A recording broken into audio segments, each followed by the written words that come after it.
Welcome to the Mexpreneurs Podcast, the podcast about the stories of Mexican tech startup founders who are building world-class, fast-growing companies and having a positive impact at a large scale. My name is Sergio Chavez. I'm a Mexican based in Germany, a tech startup founder, executive, and mentor, and your host.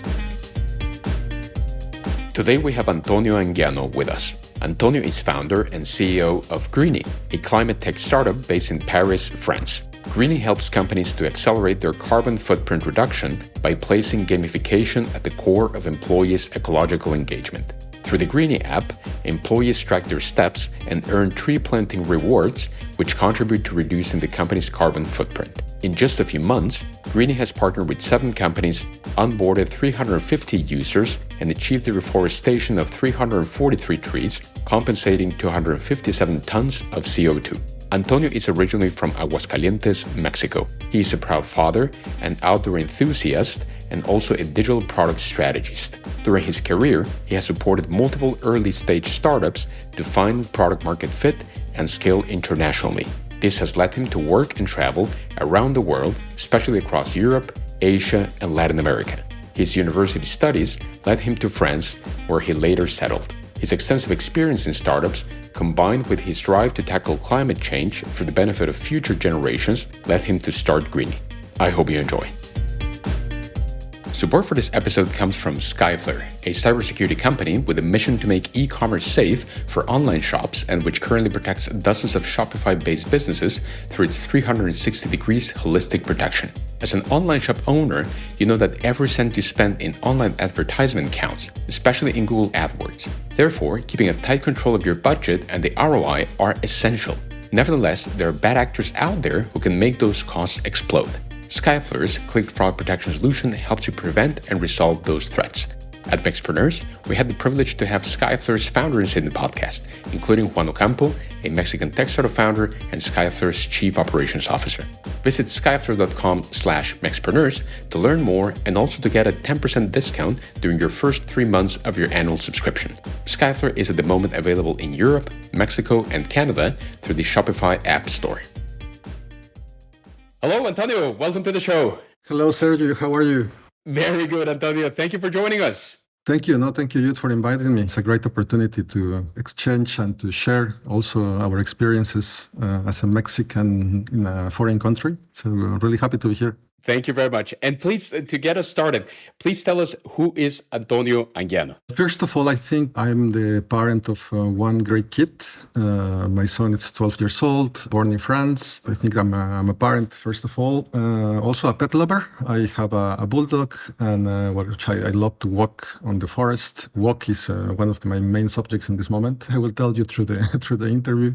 And besides that, professionally, I define myself as a digital product strategist. I'm passionate about business models and helping startups since a few years or a few decades, trying to help them scale internationally. I think strategy is mainly what defines me. And I love the fact that you started with a family. We've had the founders in the podcast who are also parents, but that's not the case in every occasion that they mentioned the family at the beginning. But I love the fact of starting with your parent role, because that's a big role and a very important role, and then going into work and profession and all the great things that you're doing.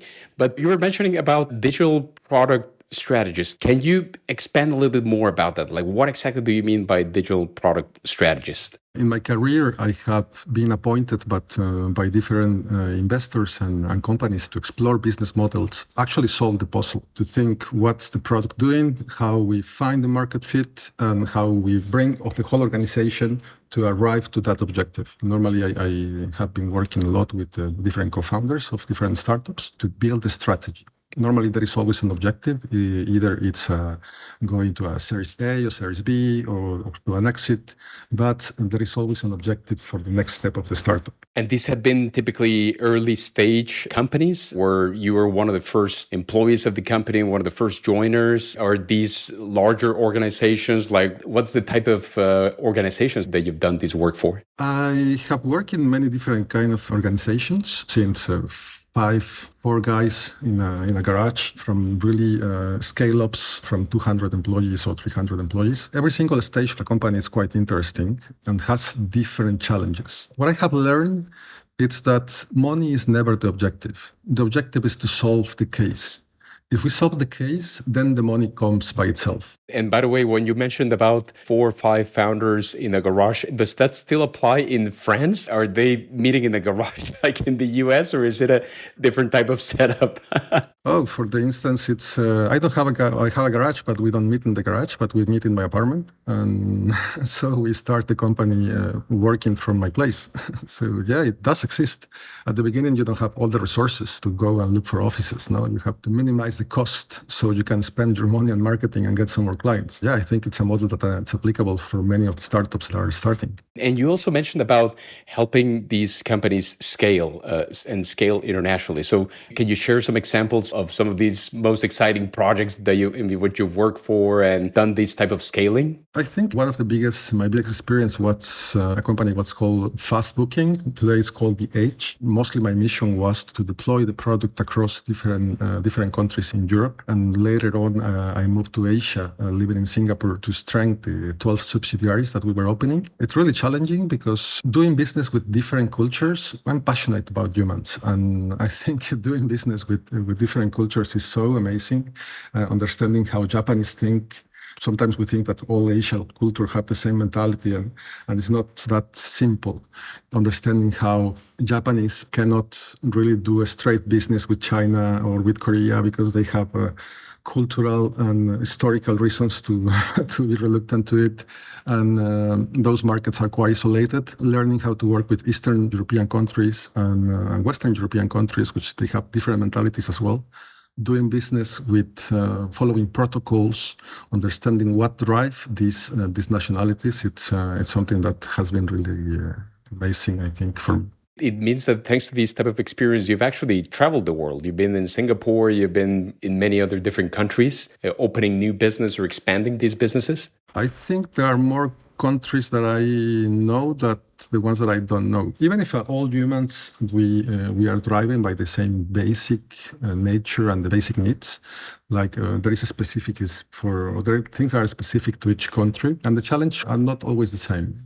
Sometimes the companies are already established and they have just to accelerate. Sometimes the office is not established in one country, and so we have to start everything from scratch, building the team, trying to get the first clients, making it grow, adapting all the platform to the language, to the way how the people use it, looking for specific requirements so we are capable to introduce it into a new market.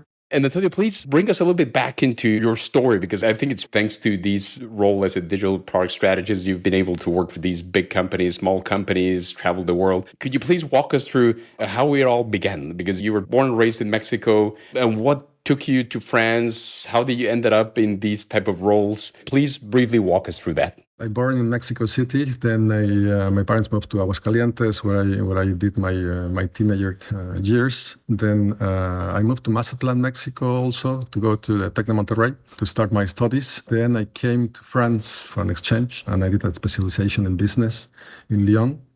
I found love there, so I made my ex-wife in the university. We moved back to Mexico and lived there for a few years. And then we decided to move back to France because the employee conditions were better. It's mostly the holidays. In France, you have like 35 days of holidays per year, which is a lot. And yeah, we decided to move to France. And I started working in the travel industry. I started working in the hotel industry, to be precisely. Really quick, I moved to econometrics, predicting prices to sell the hotel rooms at the best price possible in a point of time. It's a technique that we call yield or revenue management. It's the same as the advertisings in TV or everything that is expirable. It could be parking lots. It defines what's the demand and what's the best price for that demand. After that, I was hunted by a company that it was a provider for hoteliers in terms of digital platforms to do marketing, transactions, websites, SEO, SEM, and many other things. I moved there to do account management. When I arrived to that, I was the first account manager that has the mission to make that department become a consulting department. So I started designing the consulting methods based on design thinking. So I started working in this company that brings me to open new markets in Europe, and not only Europe, and also in Africa, and also in the Caribbean. I spent a lot of time in Cuba, and Dominican Republic also, helping hotel chains to commercialize digitally. After that, the same company sent me to Asia. So I moved to Singapore in 2014, I think. Stayed there for a few years. My objective was to deploy a strategy to adapt the product to tech requirements and to build the teams for the 12 subsidiaries. I think in that moment, it's when I started to become passionate about product, because the product was so not adapted. It was a European product that we wanted to sell in Japan.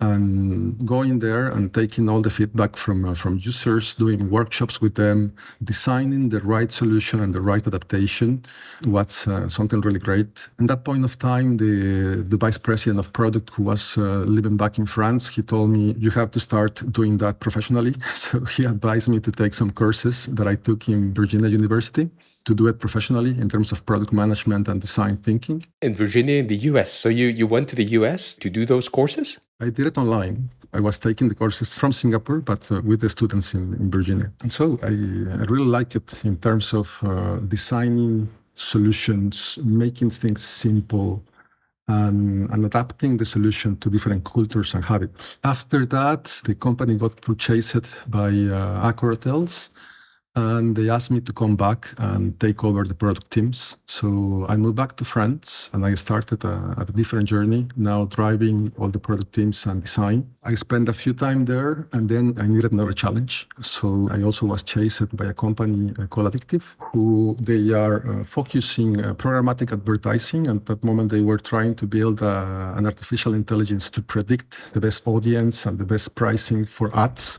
mobile ads mostly.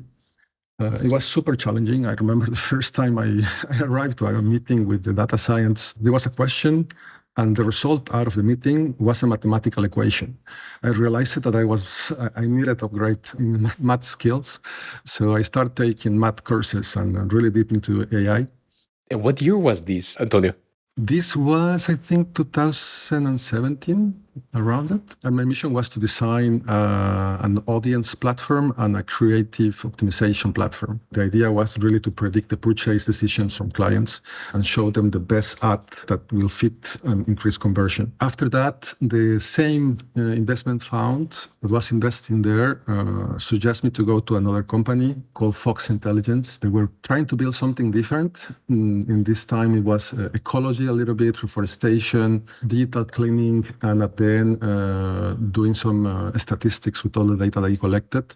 I spent there the same thing. I spent there, I think, 1.5 years, just the time to build the roadmap, set up all the product and design and research process in the company, building the teams. And when my mission was done, then I moved to the next one. Then I did a few interventions, also commissioned by investment funds or by VCs in a few really early stage startups to help them making and build a vision so they can go through the pre-seed round. Successfully we did, I did 3 of them.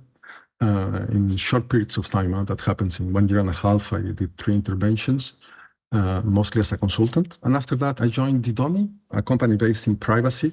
I love it because it was a real subject to fight for the digital rights of humans.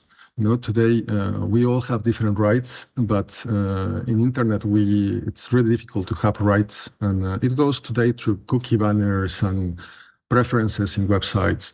But mostly the subject was that. It was like, what are my rights and what I can do, what data should be respected for myself online. And my objective was to succeed, to bring the company to the Series B, which we successfully completed. We raised $40 million US. Then I deployed the scale-up after the fundraising. And after that, I decided to found Greenny. That's been quite a journey that you've been into. If I understood correctly, you moved then from revenue management to product to AI, and all of that is now within that, let's say, digital product strategy umbrella that you mentioned. But you've gone from, so revenue management, of course, it's high in demand, and but now combined with product, combined with AI, I can imagine that you had like a super strong profile and extremely attractive for VCs. And from what I understand, that's what open the doors from one company to the next company to the next company to the next company. So, and it's been very mission driven, as you mentioned. Like you went with a very specific objective in mind. And so like when you achieve that, you move to your next adventure, so to say. Was that the case? It is. I think it's part of what defines me. I think I'm a really results driven, and my motivation it's to solve the case as fast as possible and to bring them clarity. Sometimes co-founders of startups, they have the head on the operations and they struggle to see what's next. They have a product today that solves a problem, but they need to go deep into it, understand what's the job to be done, why people hire this product, why they take this product, what are they trying to solve. Sometimes we just stay in the first level of thinking. Like, for example, when I purchase a washing machine, people can ask me, why you purchase a washing machine? And most people think it's to wash my clothes, but it's not true. I purchased the washing machine to save time, so I can spend more time in other things. What are these other things that I'm spending the time on? And one, I understand that my objective is to make people save time, not wash clothes. Then I can build a series of products and solutions to make people save time. It's an example, but mostly is what I do. That's incredible. And really getting to the gist of it, no? Like not staying at a superficial level of, okay, what's the job to be done? But as you mentioned, like at the end of the day, it's about saving time, and that's where the value proposition should be focused on, and everything that we do should be around that specific goal or benefit. No? Indeed. We will be right back for a conversation with our guest.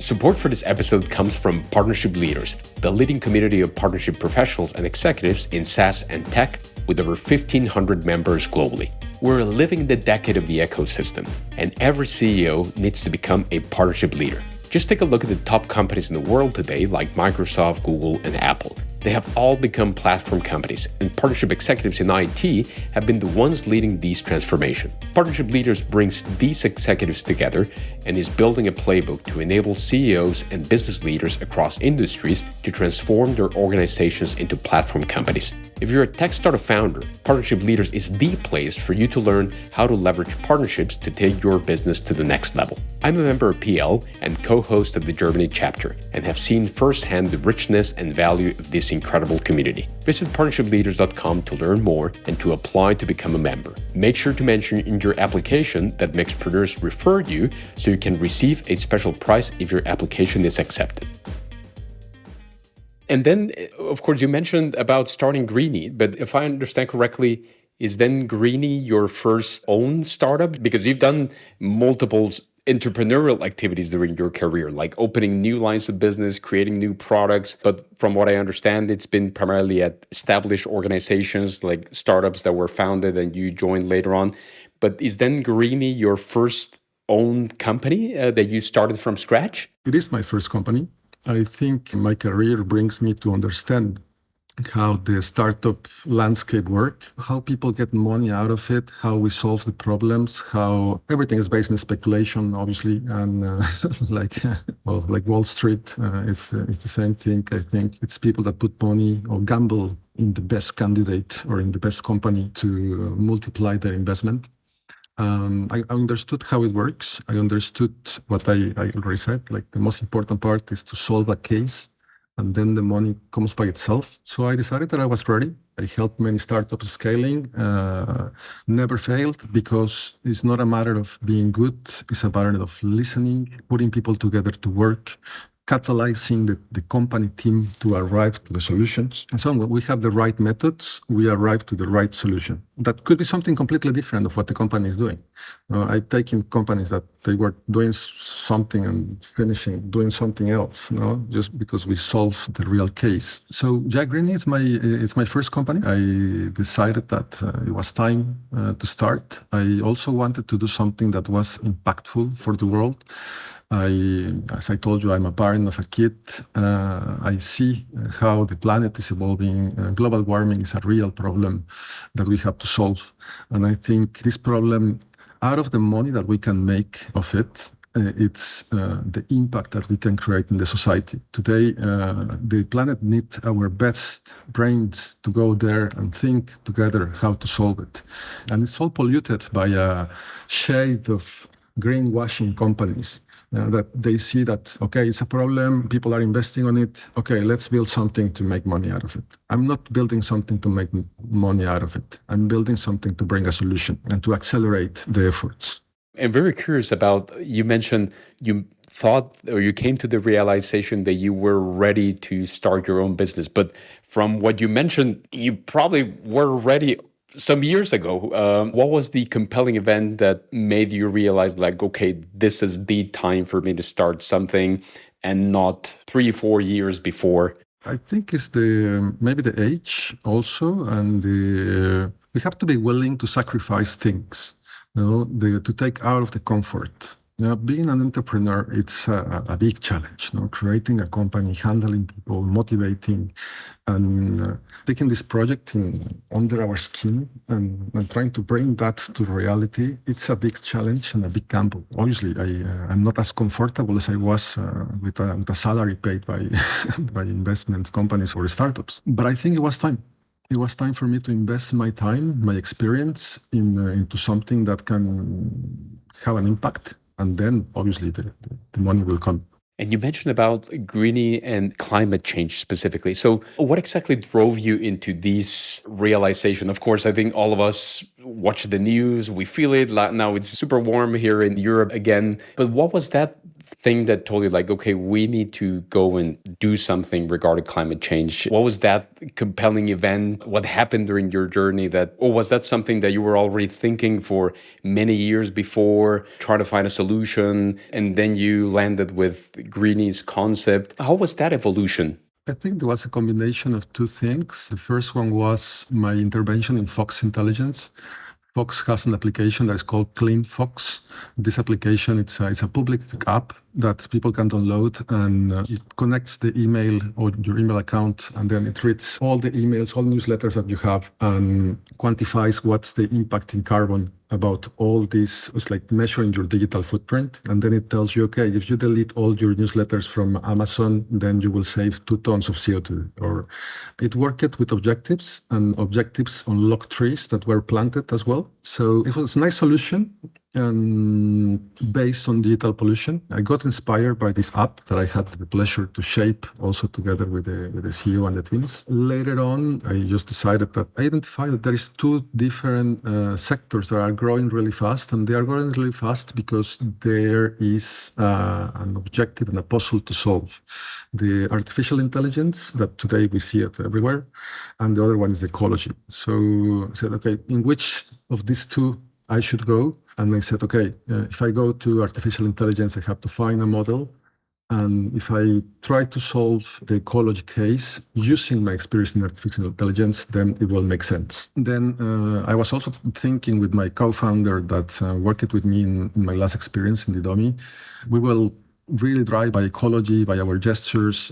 We went cycling or walking to the work, trying to reduce our waste, and we identify ourselves as a green guys.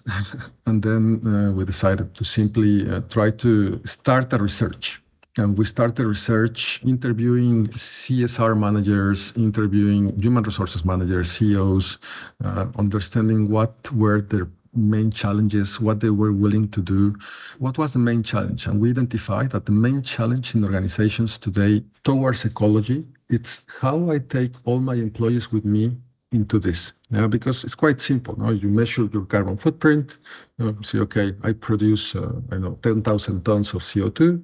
So what I can do to reduce it, okay. But then you have the rest of it. And there is, what should I do with the carbon that I cannot reduce? Because companies need to pollute to exist. We need digital emails. We need to purchase goods, to produce products. And so we saw that what they were doing today, it's purchasing carbon credits. They see a company, they purchase the carbon credit, and kind of like they purchase the right to pollute, but without any impact in the organization. And then also in the research, we saw that carbon credits today, it's a really big greenwashing as well, I will say, because the carbon credit could be purchased in a carbon credit is you purchase a ton of CO2 that is saved somewhere. And mostly it's coming from environmental projects or coming from reforestation today. But reforest a tree, it costs really low. And this tree can stock 1 ton of CO2 in their own life. So why, when I purchase a tree, it costs me 15 euros? Yeah. And when I purchase a carbon credit, it costs me 100 euros. Where is the difference going? If both solutions are compensating the same amount of CO2. And this is going to control organizations and to big multinationals that certified that the tree is going to be there for 20 years and they go every year and control and count the trees. And they are not reforesting. The money is not going to reforesters. The money is getting to the middle, to these big organizations that control the impact. So we try to find an elegant model that can solve the problem. And I think we are arriving to it. That's incredible. And of course, we will deep dive into Greenny in the next conversation. It's already a fantastic preview for all of our listeners in terms of what Greenny is about. Antonio, I'm fascinated with these transitions that you've been going and now how you've decided to go all into your own business. But also what I would love to learn is, so you've been outside of Mexico many years already, but how are you still connected to Mexico? How are you contributing back to Mexico? How are you keeping those ties with Mexico overall? Well, first of all, I have all my family that lives there. So I keep going there every year to visit and to go back to my origins and try to not lose myself. Even if today I consider myself as a human, a citizen of the world. I think I have not much contact, but I actually have a few friends that work in schools. So time to time, I try to give some talks to either children or teenagers to try to inspire them and tell them that they can they can build something. They are not there just to work for somebody else. I'm trying to explain them how the world and the economy works, how big or people with a lot of money, they are looking for investment and they are looking for small companies to invest. And so I do some workshops. So I try to help young Mexicans understand that they don't have to become salariers or employees all the time. They can build solutions. I go back to my first point. Like if they believe in what they do, if they really never underestimate the power of resilience. If you believe in what you are trying to solve and you are also willing to change your mind, willing to challenge yourself. With a product, you are not trying to prove you are right. You are trying to see how to solve the problem. And if they found something that passionates them, then they can do it. And there is many examples of kids and teenagers that have built companies with an app because somebody or their parents influenced them and told them, okay, like if you identify that there is a problem, then there is a solution. Let's build something. I do some talks, I think, in Mexico to motivate children. And again, with your background, I can imagine there's definitely some super insightful conversations that you're having with young generations there. Unfortunately, we're reaching the end of our conversation. And again, we'll dive deeper into Greenny in our next episode. But what I would love to learn from you is your best advice for other aspiring founders. I think you already mentioned some of that with the fact of a problem, resilience, but I would still love if you could share with us your best advice. My best advice is to believe in yourselves. If you wake up in the morning thinking, okay, what is my objective? What I want to do? And you solve the problem, the money will come. Never, never, never put yourself in the position saying, okay, how do I make money? Because the position of how do I make money brings you to become an employee, because that's the easy way. The mentality should be how I solve a problem. And what's the impact of that? How can I make people or the life simple for a user? And after that, everything comes. And as you mentioned, if you solve the problem, money will follow. Yeah, indeed. Antonio, well, thank you very much. It was a fantastic conversation. I'm very much looking forward to our next episode. And thank you very much for being here. Likewise. Thank you. And talk to you soon. Thank you. And thanks to you for joining us today. Please remember to subscribe via your favorite podcast app to be notified about new episodes and share with us your feedback. We would love to hear from you. Thank you also to the Mexpreneurs team. Valeria Morel, Hector Barragan from Hyper Voltage, Francisco Jaimes, Pamela Elizalde, Katia Cruz, Rocío Marroquín. I am Sergio Chavez. See you next time.